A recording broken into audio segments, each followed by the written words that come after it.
Okay, so we're gonna try to make a bow again. I know the last bows that I've tried out haven't really, most of them haven't worked out as well, especially the board bows.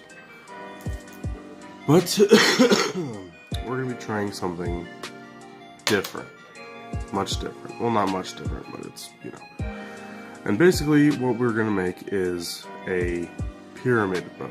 It has that pyramid shape, and the handle is relatively thin, so what you got is, of course, the handle, which is going to be about an inch thick, or an inch wide, more so.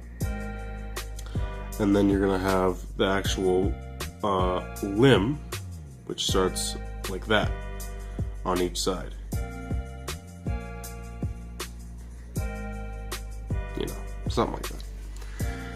And then it just tapers into the bow itself. Now, instead of, because with normal bows, this is your tip, or the edge of the bow, the very edge, and then you usually have a knocking notch, which is, you know, the notch that's there for the string notch. And instead of that, I'm going to try something new. What I'm going to try is, instead of a notch, what we're going to do is, it's almost like a tip overlay, but what it is called, I believe it's called just a wedge, a string wedge. So it's a lot more primitive looking. And instead of having a notch right there, that's not going to be there. That's a no.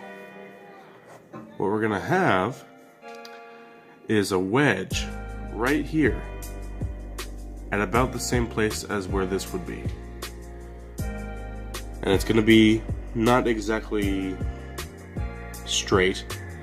It's going to be at a little bit of an angle to give it, you know, that sort of locks in so it won't, you know, slide off, and it gives it the same effect as the, you know, that.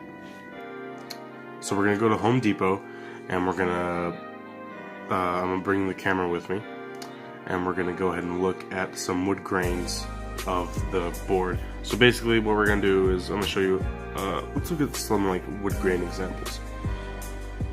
So let's say this is a board that we have, and our grain preferably wants to be going completely length, or down the length of the board,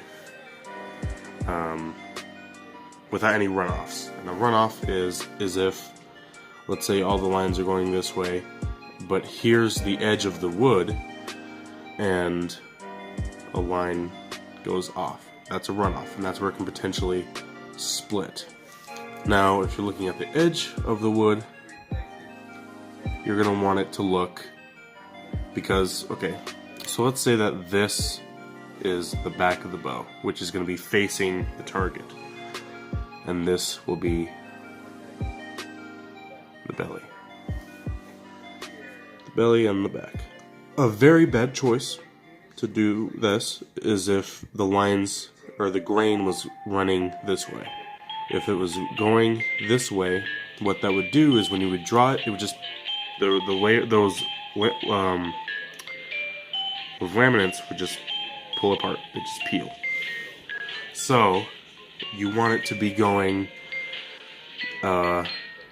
most wood you'll find will be going like this, roughly. Now you're going to want something like that. And if it's more, you know, curved, that's also fine. You just don't want it going lengthwise. That will get you peeling wood. And you want the grain to be tight. Some people prefer other types, but I guess the widespread knowledge is that you want your grains to be, instead of, let's see, let's say if you were to look at it really close and your grains looked like this. That's what some people will try to avoid. Some people want to do that. I don't know why, but some people make really good bows with wide grain. But the way I'll do it, and the way a lot of people do it, is they want a tight grain. So if you were to look at it at the same distance, the grain is going to be very tight knit.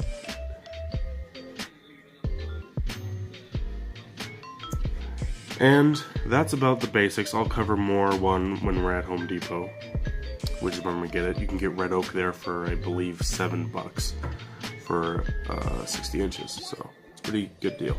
Now, the whole process of making a bow can be very intimidating, especially certain parts like the tillering.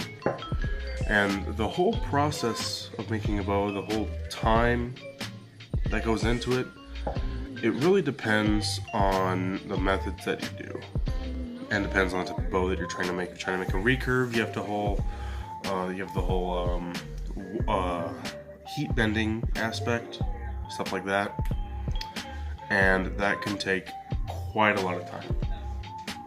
Which, you know, if you want to make a recurve, go ahead.